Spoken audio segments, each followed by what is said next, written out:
We're officially underway here, and talking about setting a tone.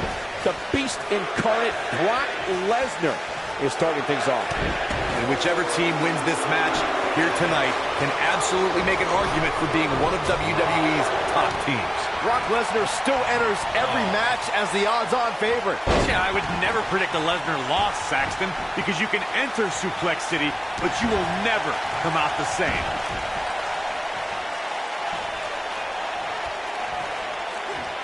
Oh, my Lord. Oh, my God!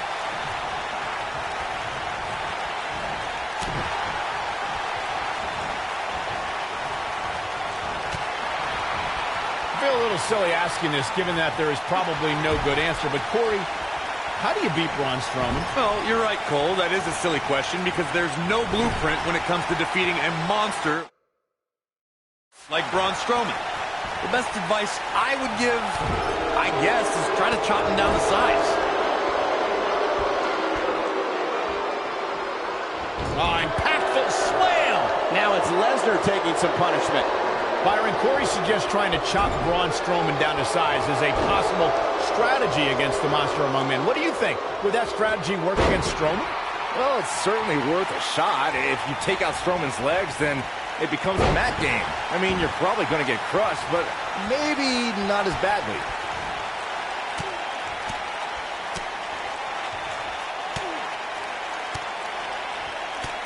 Boom, what impact!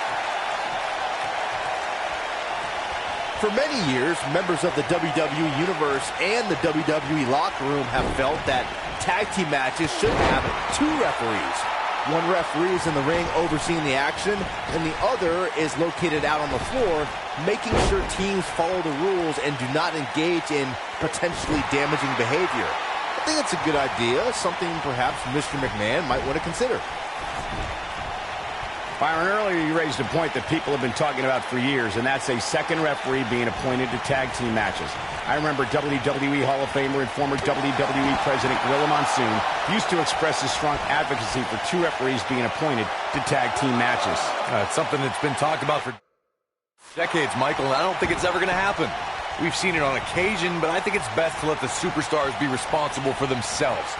And the appointed official for the match needs to do the job they're paid to do. I don't think it's that much to ask. Tag team history was made when the first ever SmackDown Tag Team Champions were crowned at Backlash 2016.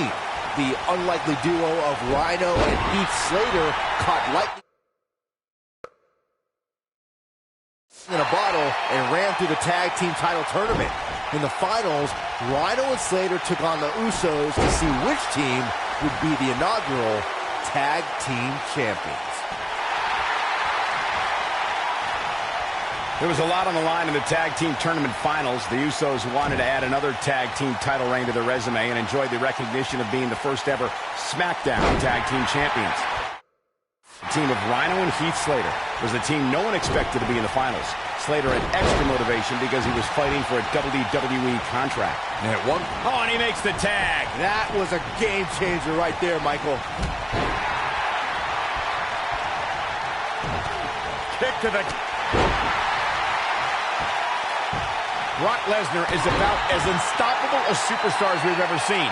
His losses are few and far between, and when they do happen, there's often controversy involved. I'll start with you, Corey. How do you conquer the Beast? Well, Cole, it ain't easy, but Brock can be surprised. It took Goldberg all of 90 seconds to spear and jackhammer the Beast and shock the entire world at Survivor Series in 2016. So yeah, be as strong as Goldberg and take Lesnar by surprise. Not easy, but it has been done. Corey brought up the lightning in a bottle scenario of surprising Brock Lesnar as we saw Goldberg do a few years ago. Byron, would you say any other strategy can work against the Beast? Well, the other men who handed Lesnar a high-profile defeat were John Cena and Triple H. Both men worked on Lesnar's midsection and scored lucky shots en route to victory. Though I should note that Lesnar followed up both of those losses by being completely dominant in the rematches. You can always just let the air out of his tires before he gets to the arena. Of course, Braun Strowman has accomplished so many amazing feats over the years. But guys, one of the most amazing things I've ever seen was how Strowman responded to being taken to Suplex City. As Michael alluded to, Strowman reacted to being taken to Suplex City by actually popping right back up from Brock Lesnar. The monster among men picks his opponent up. Oh my gosh, from what heights? You have to like his chances here. Shane McMahon likes to showboat, but he better not get carried away.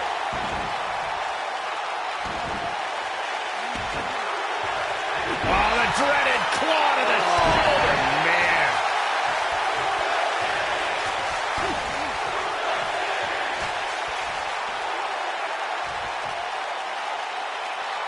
Needless to say, Brian, when it comes to Braun Strowman, you're simply not going to overpower him. With that in mind, though, what should the approach be when facing the monster among men? Let's see. Hope you get lucky?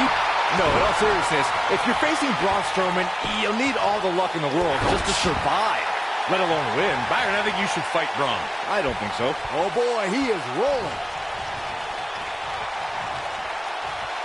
To Byron's point about needing luck against Braun Strowman, I'd say Kalisto used more than a little luck when he handed Strowman a rare loss in a dumpster match.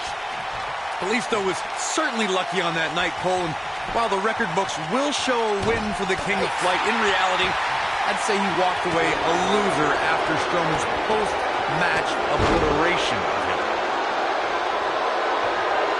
If I could turn back the clock to April 17, 2017, Byron, that was the night Braun Strowman did one of the most remarkable things I've ever seen when he delivered a ring-crushing superplex to the mighty Big Show. Oh boy. The number powerbomb. Not done yet. Holding on. Again, not again. A third time? And a third time. But can he follow up here? Things look dire for Braun Strowman. You guys mentioned how the ring... Oh no.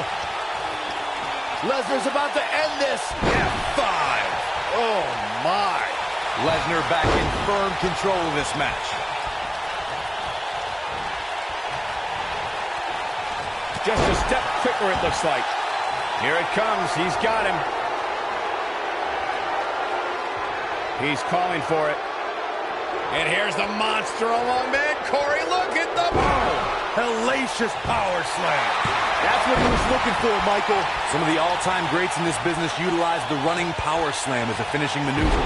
None of them had the utter force that Braun Strowman's version possesses. Beautiful technique.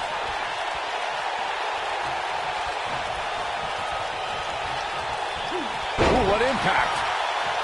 The running power slam from Braun Strowman shows this mammoth's incredible athleticism and raw power.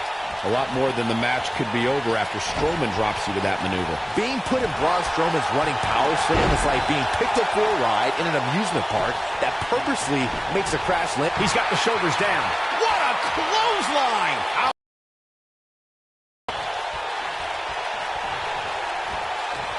Braun Strowman is going to have to revise his game plan because right now, the one he's using ain't working.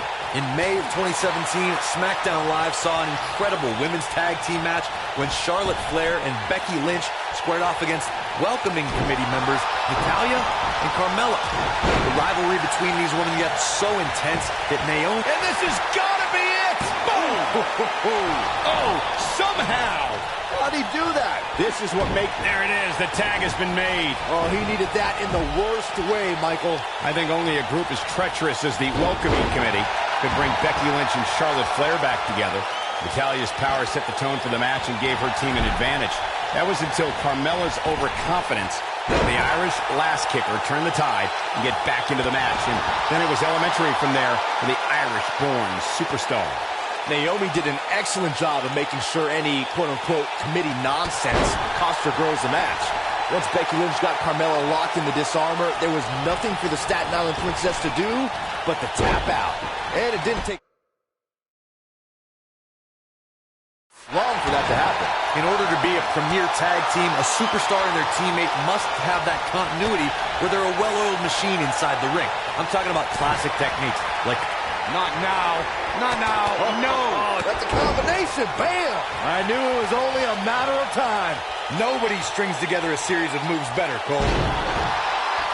Corey, a few moments ago, you took us through what it takes for a tag team to be successful. The continuity between tag team partners is crucial. The team is able to keep one opponent in the ring for an extended period of time without making a tag. They're able to focus their attack on one individual and one body part.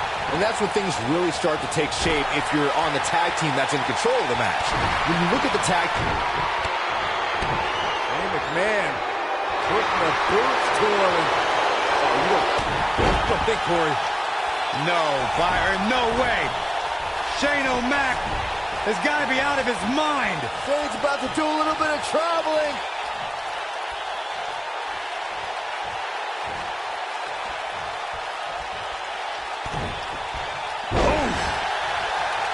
There's the cover. Can he do it?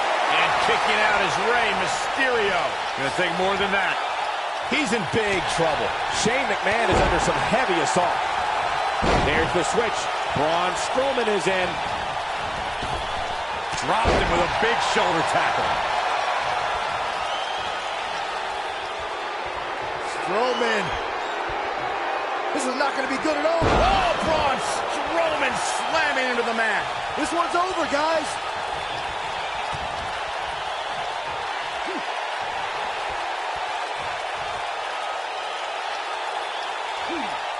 Oh, what incredible power. Wow, what a vertical suplex. Looking for the finish. And here's the monster among men. Corey, look at the power. Hellacious power slam. But I don't know how much gas he has left, guys. That'll hurt. DDT. And Rey Mysterio...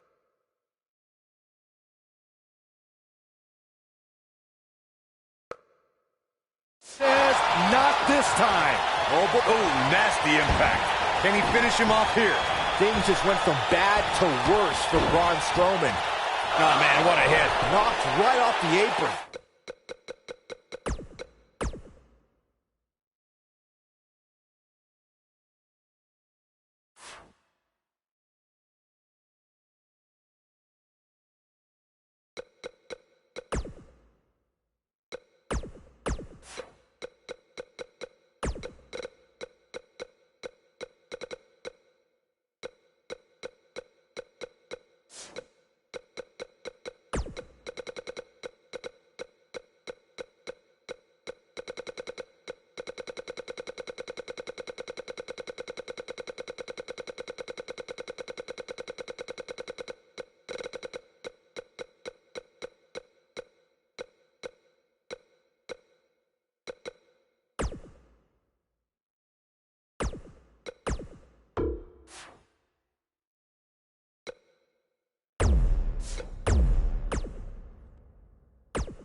Settle in, guys. This is going to be a blast to watch.